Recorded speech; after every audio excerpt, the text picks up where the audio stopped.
আপনাদের দুইজনের মধ্যে যে শান্তি হবে, এই শান্তি হইল আপনি ঘরে যাইবেন, ঘরে যাইয়া সর্বপ্রথম আপনি প্রথমে গিরি ঢুকার সঙ্গে সঙ্গে বলেন আসসালামু আলাইকুম ওয়া রাহমাতুল্লাহ। পারেন না? কথা বলেন। কারণ আল্লাহ বলেন ইয়া আইয়ুহান নাস আফশুস সালাম ওয়া আত'ইমুত তাআম ওয়া সাল্লু বিল লাইলি ওয়ান নাস নিয়াম। ইসলামের মধ্যে খায়ের উত্তম কাজ সালাম আদান প্রদান করা, মানুষদেরকে খাওয়ানো, আর রাতের অন্ধকারে আমার আল্লাহর দরবারে দুটি তিনটি চারটি সিজদা দিয়ে নামাজ আদায় করা সবচেয়ে উত্তম কাজ। এই উত্তম কাজের মধ্যে আপনারা স্ত্রীদের সাথে এই কাজটা করবেন। আর স্ত্রীরা স্বামী যখন বের হয়ে আসবে সঙ্গে সঙ্গে সালাম দিয়ে বের করে দিবেন। দুইজনের মধ্যে সালাম আদান প্রদান করবেন। শান্তি দিবেন কে? জোরে বলেন আল্লাহ নবী মুহাম্মদুর রাসূলুল্লাহ সাল্লাল্লাহু আলাইহি ওয়াসাল্লাম। কষ্ট হচ্ছে না? কষ্ট হচ্ছে? আমি শেষ করে দেব, কারণ আমার পরে একটা মারাত্মক ভয়ঙ্কর কঠিন সুন্দর চমৎকার সুরলা একজন বক্তা আছে, যিনি আমার বন্ধু আসবেন। শুনলেন না? কথা বলেন না। এটাই বসে থাক, আমি শেষ করে দেব ইনশাআল্লাহ। বলতেছিলাম আমাদের নবী আমাদের জন্য কি? আমাদের জন্য, আমাদের নবী আমাদের জন্য নিয়ামত, সবচেয়ে বড় নিয়ামত আমাদের নবী। এজন্য আল্লাহ বলেন ইয়া আইয়ুহাল্লাযীনা আমানু, হে ঈমানদারগণ, আতিউল্লাহ, আমার ইত্তিবা করো, আমাকে আমার হুকুম পালন করো। এরপর আতিউর রাসূল, এরপর কার কথা বলেন? কার? আল্লাহ রাসূলের ইত্তিবা করতে বলছে। আল্লাহর নবী মুহাম্মদুর রাসূলুল্লাহ সাল্লাল্লাহু আলাইহি ওয়াসাল্লামের ইত্তিবা করতে যাইয়া, ভালোবাসতে যাইয়া সাহাবীরা গলা কাটায় দিয়েছে। কেউ কেউ নিজের বাড়িঘর বিক্রি করে ফেলছে, কেউ কেউ নিজের ধন সম্পদ সব আল্লাহর রাস্তায় দান করে দিয়েছে, নিজের জান মাল দিয়ে দিয়েছে। আমরা এখন বর্তমানে যারা আছি আমাদের কি জান দিতে হয়? কথা বলে না? যুদ্ধ করতে হয়? কিছুই করতে হয় না। আমাদের নবী আমাদের জন্য বড় নিয়ামত, আমাদের জন্য কষ্ট করেছেন, না খাইয়ে থাকছেন, পেটে পাথর বাঁধছে, সাহাবীরা গলা কাটাইয়া দিছে। সেই নবীর উম্মত হতে পেরেছি আমরা। সেই নবীকে ভালোবাসা দরকার আসেনি?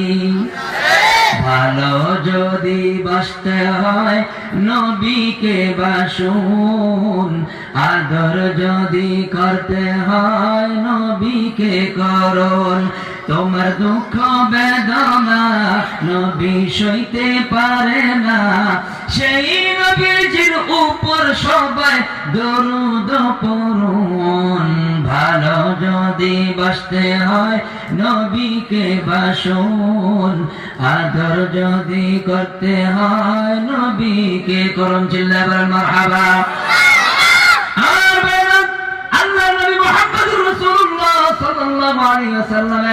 একটা কথাকে পালন করতে যাইয়া আল্লাহর নবীর সাহাবীরা গলা কাটায় দিছে, ধন সম্পদ দিয়ে দিছে, মাল দিয়ে দিছে, সবকিছু দিয়ে দিছে।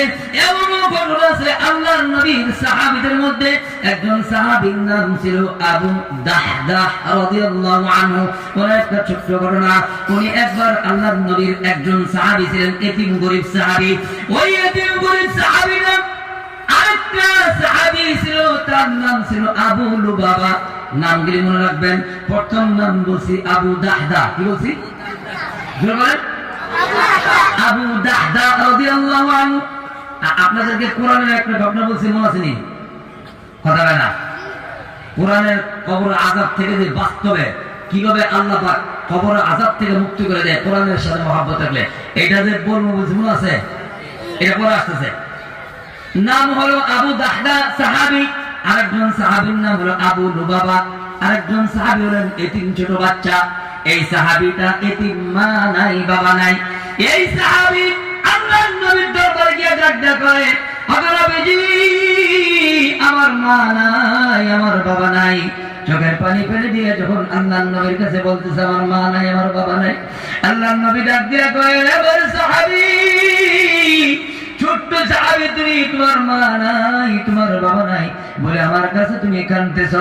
আমি এমনিতে উম্মত, আমি এতিম নবী, আমার মা ছিল না, আমার বাবা ছিল না, আমি আমার বাবাকে দেখি নাই। আমি যখন তখন ছোট্ট বেলে যখন খেলাধুলা করতে যাই, মাঠে ময়দানে যখন ছোট্ট বাচ্চারা খেলাধুলা করতে, আমি দাঁড়ায় থাকতাম, আমার মা যাই আমাকে নিয়ে যেত। আমি বলতাম, মা গো মা, আমার বাবা কোথায়? আমার বাবা কেন আসে না? আমি আমার বাবাকে দেখি নাই। বাবার কবর জিয়ারত করতে যাওয়ার সময় আমার মাও দুনিয়ার থেকে চলে গেছে। আমি এতিম, আমি এতিমদেরকে ভালোবাসি। আমার আল্লাহ আমাকে বলছেন এতিমদের হক আদায় করে দেওয়ার জন্য। এতিম যখন কাঁদতেছে, নবী চোখের পানি ছেড়ে দিয়ে বলতেছে, কাঁদিস না, আজকের থেকে আমি তোর মা বাবা সব হয়ে গেলাম, কান্দিস না, কি তোর দুঃখ বল? এতিম সাহাবী বলতেছে, ওগো নবীজি, আমার একটা খেজুর গাছ, ওই খেজুর গাছটা আপনার একজন সাহাবী, তার নাম লুবাবা, ওই লুবাবার বাড়ির বিষয়ে ওই দিক দিয়া গাছটা আছে, গাছটা কারা হইয়া আমার বাড়ির দিকে আসছে, ঝুঁকে পড়ছে। আমি দুই একটা খেজুর বললে আমি দুই একটা খেজুর আমি নিয়ে নেই। এই খেজুর নেওয়ার কারণে আমার গালাগালি করে, আমাকে ধমকায়। আমি তাকে বলছি, তোমার খেজুর গাছটা আমার কাছে বিক্রি করে দাও, অথবা আমি এতিম, আমাকে দিয়ে দাও, আমি একটা দেওয়াল দিয়ে দিই, যাতে করে ওই খেজুর গাছটা আমার দিকে আইসা পড়ে। এতিমের কি, এতিমকে দান করলে কি সব, সেই কথাটা আমি তাকে বুঝাইছি, সেই গুণবাচক কথাগুলি আমি তাকে বলছি, তারপরও সে দিতে রাজি হয় না। আল্লাহর নবী কয়, ডাক দাও আমার সাহাবীকে। আবু লুবাবাকে ডাক দিলো, আবু লুবাবা, আমি নবী বললাম একটা খেজুর গাছ তো দুনিয়ায় কিছুই না, এই খেজুর গাছটা দেওয়াল দিয়ে দেওয়া পরে ওই তো এতিম বাচ্চার হয়ে যাবে, তুমি আল্লাহর জন্য এই খেজুর গাছটা দিয়ে দাও, আমি নবী ওয়াদা দিলাম তোমার জন্য জান্নাতে খেজুরের বাগানের ব্যবস্থা করে দিব। দুনিয়ার পাগল যারা দুনিয়াবি হয়ে থাকে, তারা নগদে বিশ্বাস করে। তারা কিছু বিশ্বাস করে, নগদে বিশ্বাস করে। কিন্তু যারা মুনাফিক, তারা কিন্তু নগদে বিশ্বাস করে না। মুনাফিকরা যারা হয়, তারা কিন্তু মুমিন না। মুনাফিক যারা, তারা নামাজ পড়বে, তারা কোরআন তেলাওয়াত করবে, সব করবে, আপনার সাথেই থাকবে, কিন্তু এই মুনাফিক আপনি চিনতে পারবেন না, আল্লাহর নবীও চিনেন নাই।